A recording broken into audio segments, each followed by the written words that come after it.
You're listening to Simply Put, a podcast from FHN Financial. I'm your host, Will Compernal. Hurricanes Helene and Milton added to the long list of recent extreme weather events across the U.S. that have caused tremendous human suffering and heightened pressure on public budgets. The costs of protecting against hurricanes, wildfires, flooding, and excessive heat are increasing at a pace that could catch many state and local governments by surprise in the coming years.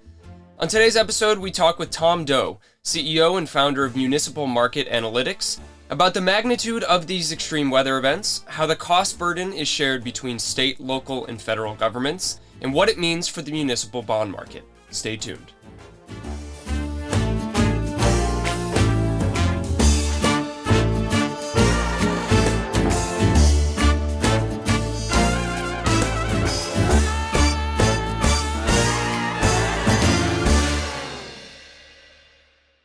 Coming up soon, our interview with Tom Doe, but first, a quick market update.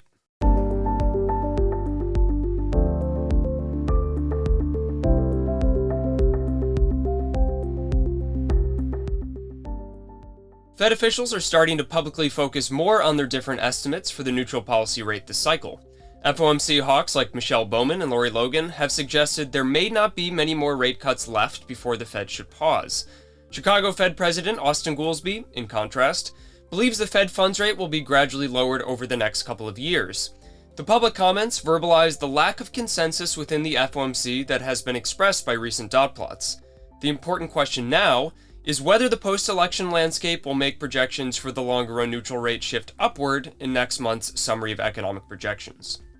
The first revision to Q3 GDP data this week gave no meaningful changes to the initial estimate of robust overall growth supported by strong personal consumption.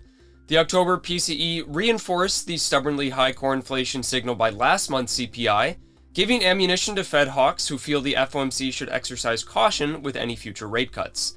The core PCE deflator rose 0.273% in October for a 2.8% year-on-year gain. President-elect Donald Trump officially nominated hedge fund manager Scott Bessent this week to be Secretary of the Treasury. Financial markets appear to applaud the move, relieved that the nominee has Wall Street experience and is seen to oppose some of the more maximalist policies candidate Trump had entertained on the campaign trail. Also this week, Trump announced intentions to levy additional tariffs on imported goods from China, Canada, and Mexico.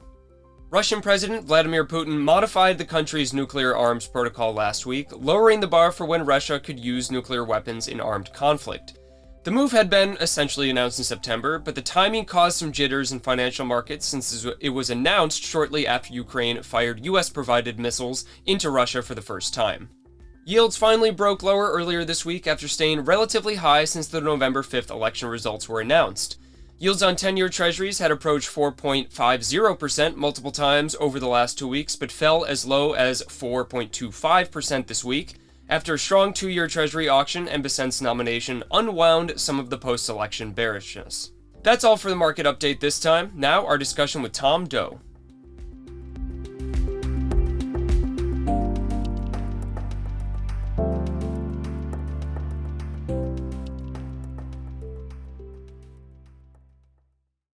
Our guest today is Tom Doe, CEO and founder of Municipal Market Analytics. Tom, thanks for coming on the podcast.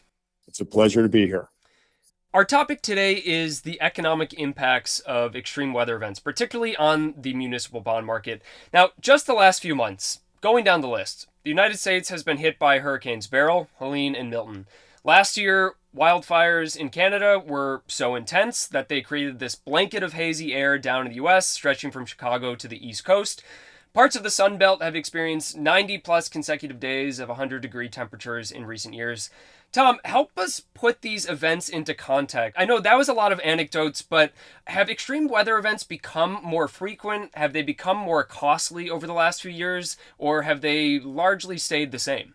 I think the answer is yes and yes to both your questions. And you could have added to your laundry list floods in Montpelier, Vermont, and Roswell, New Mexico, and central Massachusetts. So there are things all around. And the property and casualty industry has identified that the area of greatest claims due to extreme weather is Iowa. So it's not just the coasts and it's not just hurricanes or sea level rise, but it's happening across the country and in fact around the world, which is increasing costs and discomfort for everybody in weather's wake. I think that's so interesting that Iowa pops up at the top of the list because I think the most salient, maybe the most reported extreme weather events are things like hurricanes or the wildfires. But of course, that shows that a place like Iowa, that's very far from the coast, is not immune to these extreme weather events. And I think it also begs the question, what are the main buckets of extreme weather events we should think about if it's not just hurricanes and wildfires? And are there regions that in the U.S. you find are particularly impacted by them, or is everywhere sort of impacted to some degree? As we've learned just from the recent hurricanes that went through Florida and up through North Carolina, is that probably the number one weather-related risk is flooding.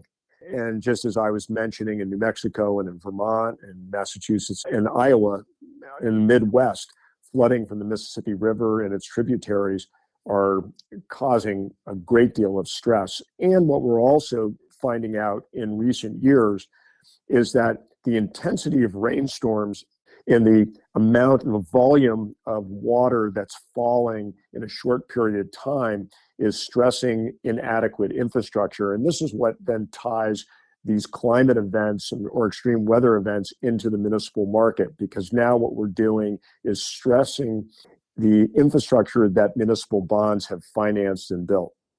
So I want to talk more about those municipal costs, but quickly just ask a question, maybe showing my ignorance of the earth sciences. When you talk about the floods, is it possible that the flooding is getting worse because if rain is hitting dry ground, it means that the soil can't absorb it, and so these floods are getting worse because these areas aren't able to really, they're not naturally used to dealing with so much rainfall? That's correct. And also, then it's just the growth of urban sprawl. And so you're having water that's hitting pavement and so running faster into the drains and into the water systems and just overwhelming it. I spend my winters in Austin, Texas, and we've had all sorts of extreme. We've had 100-degree days in the summer on end, just as you were mentioning in the introduction. And then we've had snow the last 3 Februaries. The rainstorms have been so severe that they've overwhelmed the water filtration so that we've had boiled water alerts in 2 of the last 4 years. To your point, yes, we have these extremes of weather where the ground itself becomes baked and hard and makes it difficult to absorb the more intense rainfall. But then we also just have more pavement, more cement that's also funneling the greater rainfall and then moving it faster, and that's overwhelming the existing infrastructure that just was built never with the conception that such intense storms would occur. It's interesting you bring up Austin because I lived there for a few years, and so that's exactly what I was picturing was Zilker Park getting baked in the summer and then rainstorms just falling in September, and it goes into Lady Bird Lake and there's no room for it. But I want to focus then, go back to the public sector costs.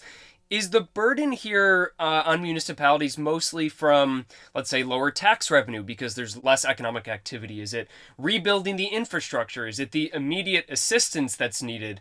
Where does the biggest impact come from in terms of government budgets? In order to talk about state and local governments, it's probably good around this conversation to talk about where the federal role has been or what it has been in recent years. So we've all talked about the Inflation Reduction Act and the expenditure around mitigation and adaptation. And when we talk about mitigation, we're referring to efforts to combat the heating of the planet. And that's the carbon capture and the electric vehicles and alternative energies and this type of thing. And that's all well and good, and that's nice, but that's not my area of focus because mine is really the adaptation, which is dealing with the consequences of the extreme weather events. But what's important about that distinction is of that $1 trillion of IRA money, 90% of that is going toward mitigation and only 10% is going toward adaptation. So that means that in terms of federal support, and this is before we get into FEMA, in terms of responding to extreme weather events and the catastrophes that those cause, is that the money that's flowing to state and local governments for adaptation is really small. And if you think about it in terms of the municipal market, that's essentially 100 billion of that IRA money stretched over 10 years. And the municipal market, as you know, is issuing and raising maybe $400 to $500 billion in capital for infrastructure projects. So the state and local governments are trying right now to grapple with this climate event, these changing weather events that are occurring, and the stresses that it's putting on their infrastructure. But a lot of that is slow to occur. That spending and those building of those adaptation projects or resilience projects, however you want to refer to them. So most of the money that gets spent is in response to the catastrophic event. And as we all know, is that responding in a time of crisis usually means more money is being spent, and that's where you get the budget strains. And so much like for state and local governments, years ago, no one paid much attention to pension liabilities. And then that became something everyone became aware of, was this long-term liability that state and local governments had. And I think how climate is starting and weather events are starting to line up and to be perceived among state and local governments. It's now gone from the kind of the denial phase of, oh, well, weather always changes. And we've seen this before, or back in 1900, it was just like it was in 2009, and it becomes anecdotal. But now that the kind of that list that you started off our conversation with is that the events are occurring with greater frequency, they're carrying greater cost, and largely because people are migrating into areas where there is greater risk. And we saw that during COVID, that people moved from California and they moved to Arizona where there's intense heat. They moved to Texas where there's intense heat, and Florida where there's heat and there's water issues. And we can put drought in all of these cases as well. So right now, state and local governments are responding. That becomes very costly, but they are starting to move slowly, but I think surely into a defend mode or to an upgrading of infrastructure. I think you touched briefly on pretty much every topic that I wanted to address in this conversation, so I'm going to follow up on all of them in just a bit, but first want to take a step back so I understand this correctly. The way that I see it is that these costs, whether it is before the fact, which is mitigation, or whether it's after the fact, that's adaptation, there's the federal government, what they choose to do, and it sounds like recent federal spending has been more on the mitigation, which is limit carbon emissions, make it so the problem doesn't get to be as worse in the future, whereas municipalities are focused more on adaptation. Do I have that correct? And do you feel like there is an incorrect prioritization right now? Because intuitively, I would think that taxpayers don't like spending money ahead of time. It can be sort of this exercise in not always being as forward-looking as they should be. And so cleaning up the mess afterwards sometimes could be more costly than spending the money ahead of time, even if it isn't obvious at the time. Because human behavior is such as that we all think it's not going to happen to us. Right, we're going to avoid it. We'll weather this storm. It won't be that bad. And so I'd rather fill a pothole than redo a water and sewer system. So a lot of, to your point, the planning for what some people might perceive as, say, a 6 standard deviation event of meaning, 2 hurricanes coming in a row or a 100-year flood occurring, is that, oh, well, I'll put that off because it won't happen on my watch or in my lifetime, and therefore let's fix that pothole or put in a crosswalk or whatever that might be. But just to clarify the terms, because it's really important, is that adaptation can be forward-looking because you're planning to deal with the consequences of weather, which means upgrading that stormwater system to handle the increased volume and frequency of storms. And you're not responding to, you're planning for the consequences of events and then trying to reduce their harm. Whereas mitigation is, again, all about cooling the planet, which is all well and good. However, that's a global consensus that's required. And while it's good to be thinking that way, is that the consequences of where we are today are going to carry on for the next 20, 30 years. Like a large aircraft carrier, it's not going to turn quickly. And so these events and weather that we've seen in recent years is most apt to continue for the next 10 or 20 until larger things change on the planet, which I'm not particularly optimistic about. And so state and local governments need to take control of their plans and taking the steps necessary to protect what's physically at risk. And that, again, is their infrastructure that provides the services, whether it's improved HVAC in hospitals or assisted living, whether it's cooling in airports, whether it's stormwater, which is, again, the number one thing that's probably facing the country, cooling and dealing with floods, and cooling in response to extreme heat and dealing with floodwaters are probably the big things that state and local governments really need to identify. The data is out there to quantify those risks and then to address in a feasible manner they can. Have we seen elevated issuance then of municipal bonds? I think you mentioned it earlier, but can you put it into perspective in terms of quantity? How are cities and states having to issue more debt in order to deal with these new investment costs that they might have not had 20, 30 years ago? I think that's just beginning now. We've seen in 2024 more new money being raised through the capital markets for infrastructure projects.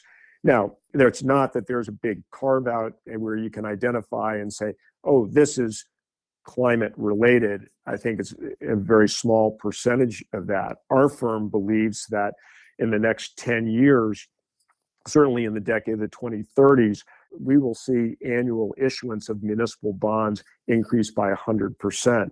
And so a decade over decade increase by 100%, which would mean about 400 to 500 billion now in this decade to 800 billion to a trillion annually. We believe that state and local governments have capacity to do that, and that rating agencies are starting to change in their perspective, recognizing that taking on increased debt for these risks is not a ratings negative. So it's starting now. And I think over the next 10 years, we're going to see a much larger municipal market. Got it. So, as far as you can tell, we are at a meaningful inflection point where rating agencies and governments are starting to wake up to how these extreme weather events should be priced into municipal issuance, but they weren't necessarily thinking about it enough. And now, with all of these extreme weather events, it might be really hitting them in the face that this is something you should be concerned about. This is the interesting point, is that there's this awareness is occurring. But right now, the municipal marketplace is not pricing in climate risk. So those issuers, state and local governments who are in harm's way, and again, you can quantify it using commercial services or you can use federal data, it's out there. And the Government Finance Officers Association has created a best practices, in fact, in 2021, of how state and local governments should be disclosing this climate risk that they have or their geographic risk to extreme weather. And the SEC, of course, is looking into all this too. But today, what's really important about this is that this risk is not being priced in. There's no evidence of that right now. And in addition, the rating agencies have not reflected in the changes of their letter scoring of credit risk, which is really default risk that they're quantifying. So there is not a ratings penalty right now. There's not a pricing penalty. So state and local governments who are in harm's way that need to do this can go to the market right now, and investors are not penalizing them. The market is not. So this is essentially cheap money if they issue for these projects today. I want to go back to federal assistance. So the U.S. is a fiscal union. This is one of the things that makes the country's economy very resilient and a lot stronger than something like the European Union, which is that if one state, one region is impacted negatively from something like a natural weather event, well, then we have the federal government, which gets contributions from everyone to help support them. And this spreads out some risk and makes it so a state like Louisiana does not have to recover from a big hurricane all on its own. And so the representation of this federal support for extreme weather events that I know of is FEMA. And so that has always been a lifeline for any areas impacted by these events. Do you think that the federal government will continue giving this assistance, or could there be political winds that are changing and the burden is going to fall more on states? I think what we're going to start to see going to be a hybrid of what you suggested. It won't be binary. The federal government has tried in the past to, when a large project was being done, and let's just say in lower Manhattan, the Battery Park area did a project to protect themselves from rising seawater, because right, Manhattan's an island. So when they did their project, which was about $1 billion, they shared that plan with FEMA, because at the time, and this was a couple of years ago, FEMA was considering if an area had identifiable risk that could be quantified. And as I've already mentioned, there are plenty of ways of doing that are now accessible and undeniable and unambiguous, I should say, in portraying that risk. If a state or local government had not taken steps to adapt to that risk and to reduce that risk by doing a identifiable project, is that when harm came from an extreme weather event, FEMA would not provide them assistance. Now, that was something that was proposed, and it's not it's not codified now into a regulation.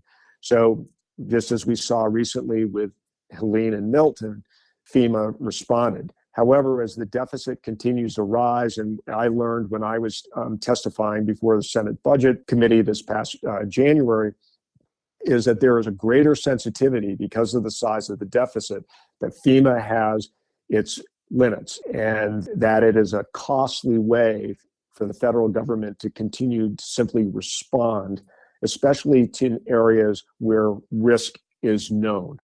We know from from Helene going up through North Carolina, that in Asheville, North Carolina was thought to be a climate safe haven.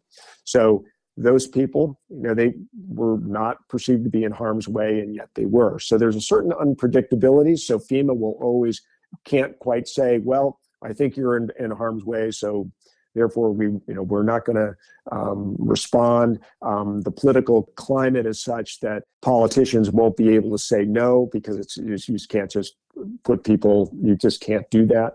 But I think there is a greater sensitivity to the costs that FEMA is just overextended. And with the federal government, with the deficit that we have, they're going to look for ways to try to reduce that expenditure. And perhaps it's by facilitating subsidies to state and local governments, as they do through the municipal finance, to able to encourage projects that will mitigate future risks.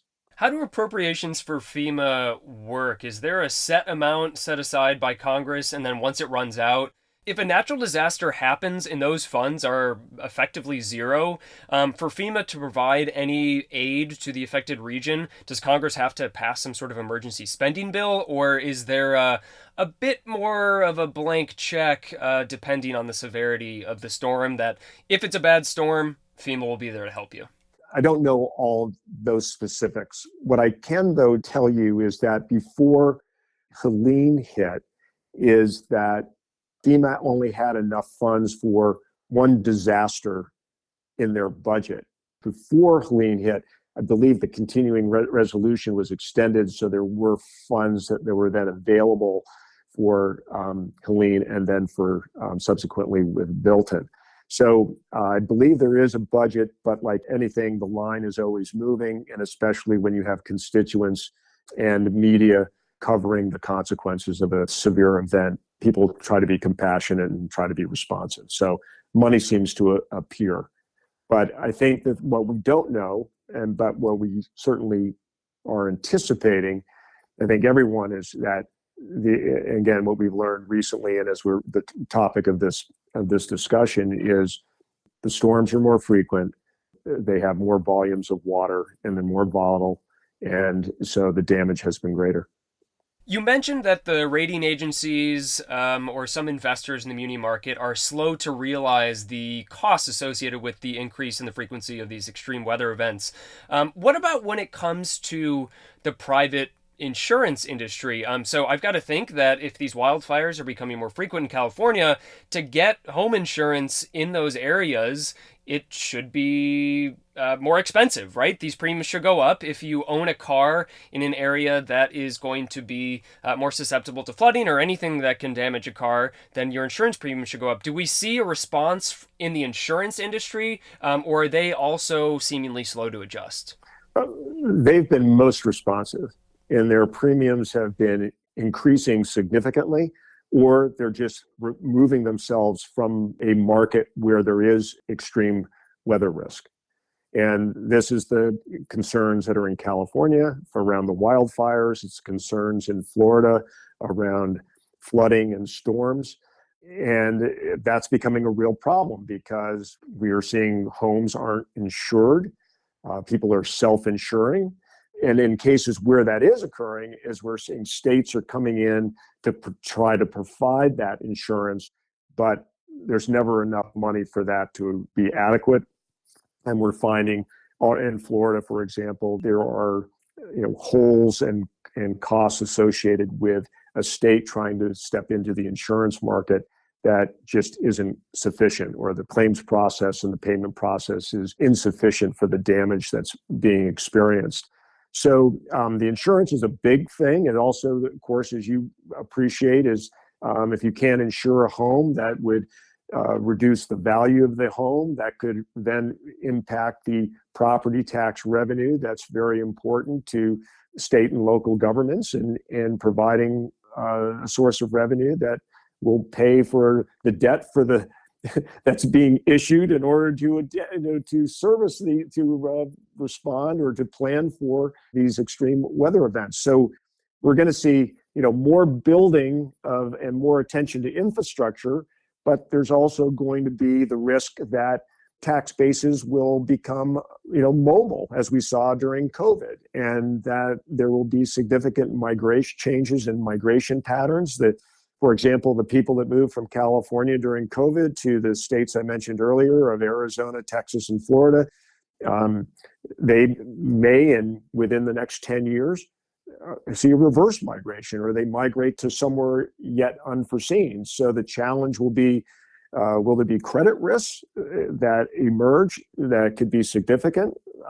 Most certainly that's a concern. Is there a risk that there won't be stable infrastructure for the people who are unable to move from out of harm's way, where there's extreme weather events that are decimating economies, or seeing people move away, or the most talented and affluent moving away from areas of climate risk and leaving a weaker economy and, say, a more stable infrastructure, and then where the influx of people are going, you'll see a building of schools and hospitals and roads and all the things that are essential for growth. So I think we're heading into a volatile period of time that, unfortunately, no one has a crystal ball. All we have is a lot of data that gives us some sense of probabilities, but unfortunately, no certainties.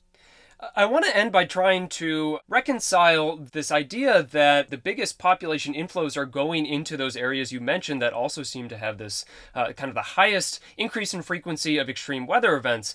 So in a textbook economics model with perfect markets, totally efficient markets, price equals the private cost. And so if a house is more susceptible, if living in a place is more susceptible to these extreme weather events, well, the insurance is going to be more costly, or your taxes will be higher, to the point where you disincentivize so many people from moving there. Is it possible that some government aid is distorting these insurance markets? Essentially, that if the private insurance market wouldn't provide home insurance for people in very hurricane susceptible areas, and then the government has to step in, well, is that almost over-insuring that area, and it's not disincentivizing people enough, that they shouldn't be moving into the Sun Belt or a state like Florida as much as they are, and it's actually this government support that is distorting the market. It's a good point, but I guess I would phrase it a little bit differently. It's almost giving the illusion of support because so many of these state insurance policies just are inadequate. And they're really a political solution, but they don't really haven't appeared to be viable. So people continue to move to these areas, as you point out.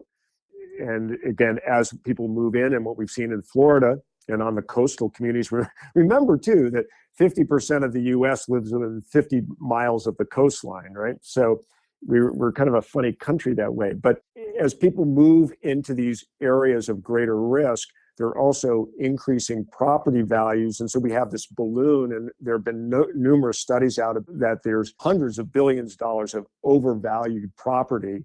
And some of that's occurring because you're subsidizing kind of a state insurance policy to enable people to continue to migrate into harm's way.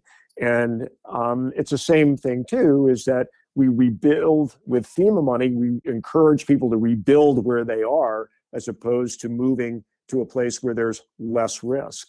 So FEMA is really the federal agent, or the analogy is similar to what you're suggesting that the state insurance policies provide. So kind of this false backdrop. And right in the municipal bond world, we'd also could think about how people thought Puerto Rican bonds were backstopped by the federal government, which we found wasn't true. So the market gets used to certain behavior. Nobody wants to believe that the worst can happen specifically to them. And they always think that the worst storm that just happened won't happen again in their lifetime, even though probabilities suggest now that that is not true, and that there will be other storms or severe extreme heat or some type of severe weather event that will occur in their lifetime. So it becomes a fascinating period for us that are in the capital markets and will help in that financing of these important infrastructure projects to help to stabilize economies and state and local governments during these periods of extreme risk. I mean, it's a very exciting time. And at the same time, incredible, potential for incredible credit risks that will have to be kind of, figuring out, is there enough insurance in an area? Is it a viable insurance policy? Is property values too high? Is the property tax revenue not sustainable over a period, let's say, of 10 years? So this period of instability that we're encountering around climate and weather is going to create a interesting instability in local economies as well. And that's something we really haven't had to experience in many, many decades. So challenging times ahead. I think you paint a grim, even if accurate, picture of the future, and that's fair. But it does seem like not only do you feel like things are going to degrade, but also the realization of the public writ large is going to take some time, and it's lagging the reality there. Do you have anything that you're optimistic about? Is it going to get worse before it gets better in terms of the public or private approach to minimizing the human and economic damage we've been talking about? Well, the good news is, on a global scale, is that the pace of the heating of the planet has slowed. It's still higher, so that a lot of these negative weather events are still going to occur, but progress is being made. There is some greater awareness. The growth of alternative energies and all this are occurring.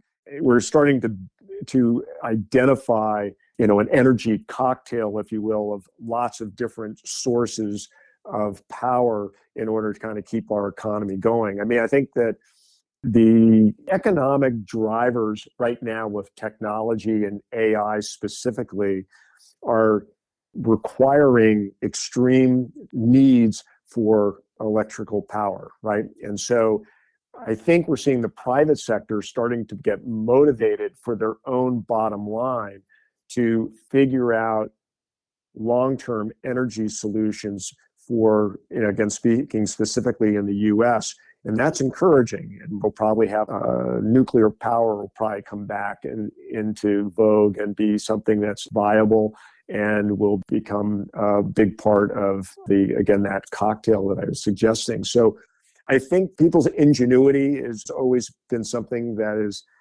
kept the country going and creates a reason for optimism. It's hard when you're thinking about weather events not to be a doom and gloomer, because we just see events occurring and us responding instead of planning. But I break the climate discussion into 3 stages. And we first had denial. We're now moving into the world of defending.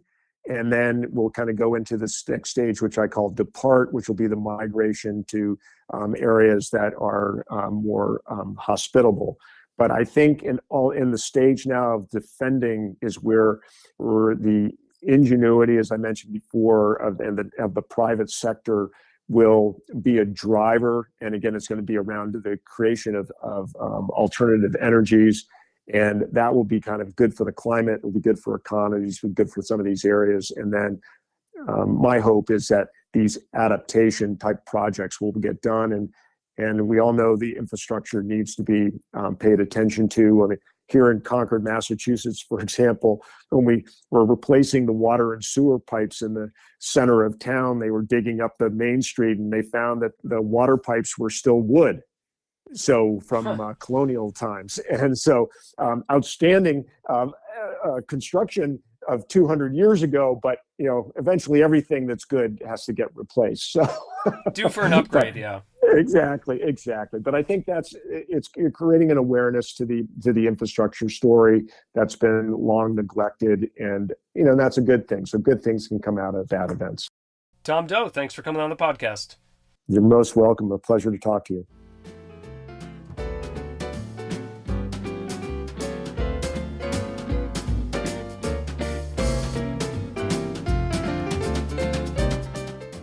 That was Tom Doe, CEO and founder of Municipal Market Analytics. I think Tom's point that flooding is the most damaging type of extreme weather, and that Iowa, of all places, is the area in the US most at risk from these events, really sums up how the biggest costs from extreme weather are not always intuitive or salient to the average person. This makes it easy for public officials to underestimate and overlook the necessary efforts to adapt to the effects from extreme weather events. The data calendar picks up next week with the ISM's and ADP employment data for November prior to the all-important non-farm payrolls report from the BLS on Friday, December 6th. After October was distorted by hurricanes and striking workers, the Fed will be using the November release as a more authoritative signal of labor market health when deciding on its policy move at the December 18th meeting. On December 11th, the November CPI will likewise give the Fed another significant set of data to help guide its December policy decision. The last 3 months have featured stubbornly high core inflation that are contributing to the market shift in expectations for less aggressive Fed easing in the coming 6 months. Next week will be the last opportunity for Fed officials to speak publicly ahead of its December 18th decision. So far, FOMC participants have said that this meeting is live, and bond investors are currently split on expectations for a rate pause and a 25 basis point rate cut. Officials will have next Friday to speak after the employment report, but the CPI will be released during the pre-meeting communication blackout period. Now that most cabinet nominations have been announced for the Senate approval process next year, financial markets will continue shaping expectations for policy specifics beginning next year. A second Trump administration is expected to renew the tax cuts of the TCJA, undergo broad deregulation, and enforce stricter immigration controls. The magnitude of those policies will help investors refine estimates for growth, inflation, and the Treasury deficit for the next few years. That's all for today's episode. Thanks again for listening. I'm Will Compernell, macro strategist with FHN Financial. This episode was edited by Bill Stanfield. Don't forget to like and subscribe to Simply Put wherever you get your podcasts. Email simplyput@fhnfinancial.com with any questions or comments.